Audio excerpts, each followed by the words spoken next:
She screamed that I was breaking HOA rules, then completely lost it when the cops confirmed the lake wasn't HOA property. This is a violation! It stops now! She I won't stormed toward tolerate me this! like she Fix it owned the immediately! lake. Do you understand me? It was one of those calm, perfect mornings, the kind that feels almost unreal. The lake was completely still, like a sheet of glass. Unit 12, status confirmed. The air was cool, birds were chirping What's softly, her problem? and the only don't know, sound I she's could always hear so was the gentle angry. splash Let's of my just go. fishing line hitting the water. What's her problem? Everything felt she looks peaceful, furious. relaxing, ask? I can almost hear you. therapeutic. Just leave me alone. That peace lasted exactly 3 minutes.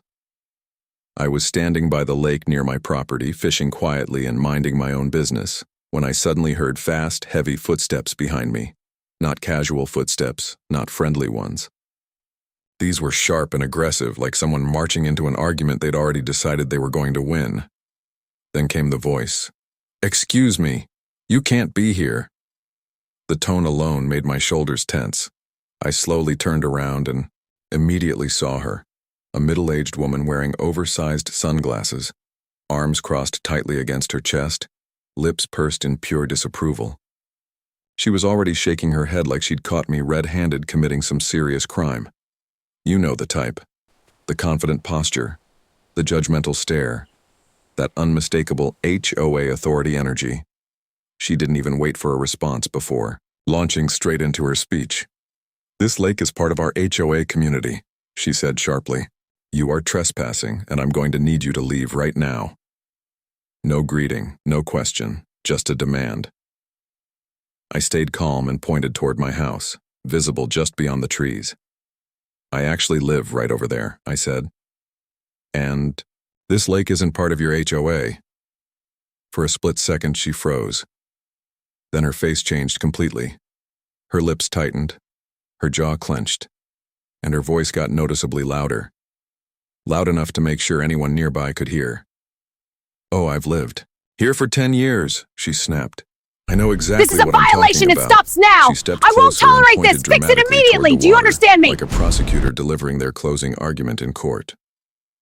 "This is private HOA property," she said. "And if you don't leave immediately, I will call the police." That's when it hit me.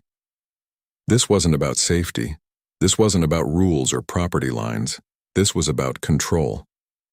She had already decided she was in charge, and she expected me to obey without question.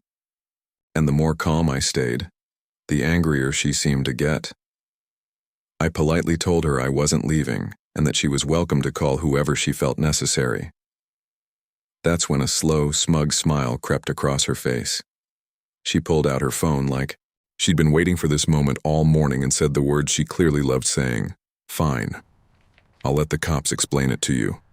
Unit And 12, in that status moment I confirmed. knew this situation was about to get a lot more interesting. The police arrived. And so did her confidence. About 15 minutes later, 2 police officers pulled up near the lake. By that time, Karen had clearly been busy. She wasn't alone anymore. 2 neighbors stood a few steps behind her, arms crossed, watching me like spectators at a show. They nodded along with everything she said, as if they were her personal backup dancers, ready to support whatever version of the story she was about to tell. The moment the officers stepped out of their car, Karen sprang into action. She rushed toward them before they even had a chance to look in my direction. "This man is trespassing on HOA property and refusing to leave," What's her she problem? announced loudly, I don't know. She's always waving so one angry. arm back toward Let's me just like go. I was a dangerous animal. I told him multiple times, and he won't listen. Then she added, placing a hand dramatically on her chest, "I feel unsafe." The officers exchanged a quick glance. One of them nodded politely and then turned toward me. "Sir," he said calmly, "can you tell us what's going on from your perspective?" I appreciated his tone, calm, neutral, professional. No assumptions, no attitude. I explained everything clearly and slowly. I told them that my property bordered the lake, that I had every right to be there, and that the lake itself was not owned by the HOA. I added that the land was public and maintained by the county. Before I could finish my sentence, Karen let out a loud laugh, What's her problem? not a polite She laugh, looks furious. a Should we mocking ask? one. I can hear you. Just She leave shook me her head and alone. looked at the officer like she was embarrassed. For him. He thinks the lake is public, she said, pointing at me like I was a confused child. That's adorable. We pay HOA dues for this lake. Everyone knows that. Her confidence was unreal. She spoke like the case was already closed. That's when I quietly reached into my bag. I pulled out a folded packet of papers I'd brought with me for situations exactly like this. Property maps, county records, official land surveys. Handed the papers to the officer. Karen's smug smile stayed in place for about 2 seconds. Then she noticed the officer actually reading. His eyes scanned the pages slowly, carefully. His expression didn't change, but Karen's did. She shifted her weight, adjusted her sunglasses, crossed and uncrossed her arms. The second officer stepped aside and radioed in the parcel number printed on the documents. He turned his back slightly, speaking quietly into the radio while listening for confirmation. That's when Karen started talking again. And she didn't stop. I know the HOA president personally, she said quickly. This lake has always been ours. I've lived here for 10 years. He probably printed fake papers from the internet. Each sentence came faster than the last, louder, more defensive.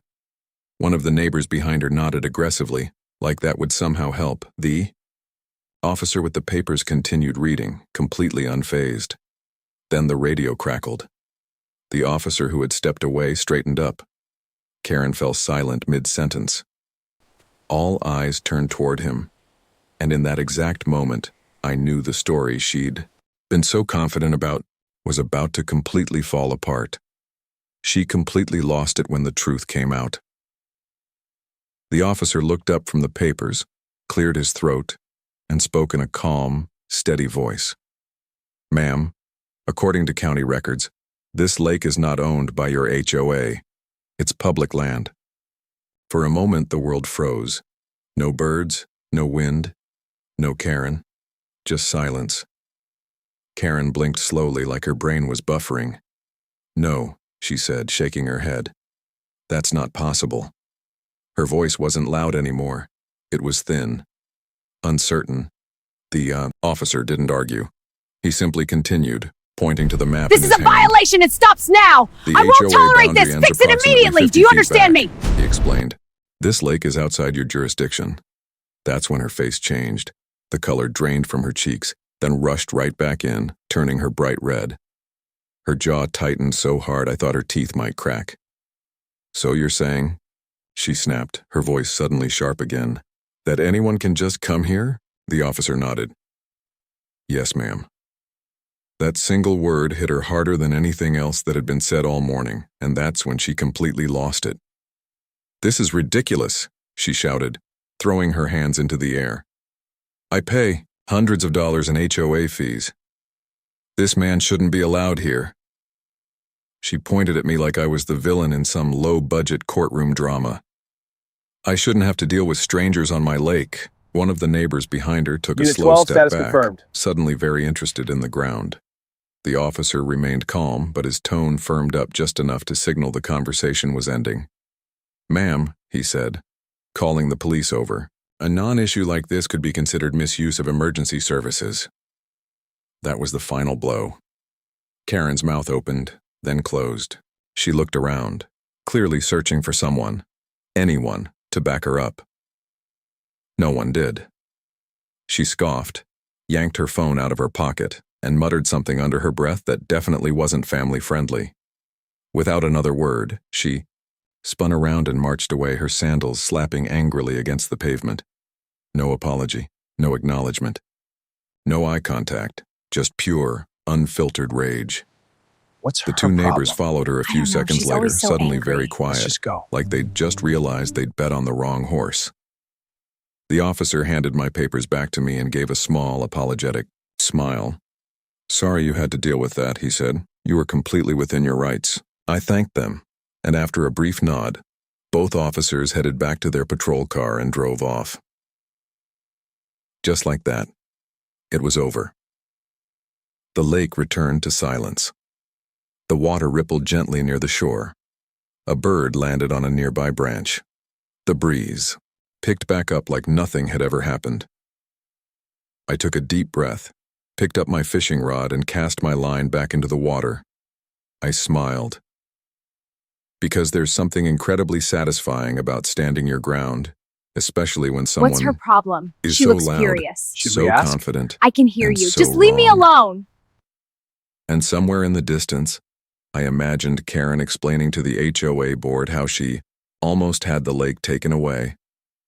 If you enjoyed this story, make sure to like the video, subscribe to the channel, and turn on notifications so you never miss another wild HOA story.